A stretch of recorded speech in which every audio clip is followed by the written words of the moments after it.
Alors, quelle est la position du mouvement populaire calédonien, en quelques mots, sur l'avenir de la Nouvelle-Calédonie, donc sur un avenir institutionnel?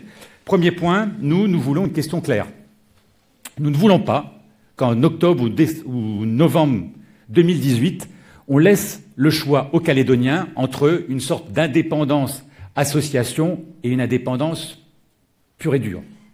Nous, ce que nous souhaitons, c'est que clairement, on nous pose la question, est-ce qu'on veut rester dans la République française ou est-ce qu'on veut l'indépendance? Vous avez pu voir qu'au sein de la plateforme, il y avait des nuances à ce niveau-là. Mais ça fait la richesse de cette plateforme.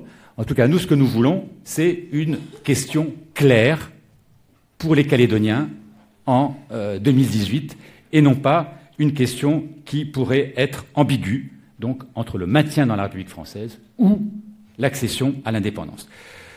Deuxièmement, nous souhaitons effectivement qu'il y ait un nouvel accord. Il y aura forcément un nouvel accord. Ce nouvel accord, pour faire suite aux deux précédents, ne pourra intervenir de notre point de vue qu'après 2018, adossé aux résultats de ce référendum, avec la prise en compte, bien évidemment, de la majorité, mais la prise en compte également de la minorité qui se sera exprimée et qu'il faudra continuer, bien évidemment, à écouter.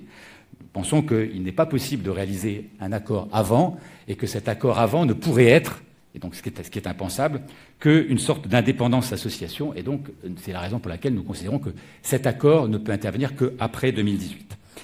Troisièmement, ce que nous considérons comme étant souhaitable, et ça a été décidé lors d'un bureau politique du mouvement populaire calédonien, c'est que nous devons nous diriger vers, alors je vais utiliser des termes très précis, une collectivité de la République française de type fédéré. C'est le projet du mouvement populaire calédonien. Alors, pour nous, ce n'est pas un projet à côté de l'État, avec l'État, en partenariat avec la France, c'est un projet dans la République française. Que les choses soient bien claires. Dans la République française. Ça a un sens. Ensuite, ce que nous voulons, nous, bien évidemment, ce n'est pas l'indépendance, vous l'avez compris, ce n'est pas une sorte également d'État associé, ce n'est pas une nation, c'est une collectivité de la République française de type fédéré. Ce que je veux également dire, c'est qu'il n'y a aucun exemple dans le monde qui, aujourd'hui, correspond à ce que sera le futur statut de la Nouvelle-Calédonie. Jean-Jacques l'a dit, n'essayez pas de faire rentrer, je crois, ton expression, dans une boîte de chaussures, l'édredon calédonien, si je me souviens bien. Donc n'essayons pas de dire, ah oui, mais ce qu'il veut, c'est les îles Hawaï, c'est le Texas, c'est les îles Cook. Non, aujourd'hui, il faudra inventer une solution pour la Nouvelle-Calédonie.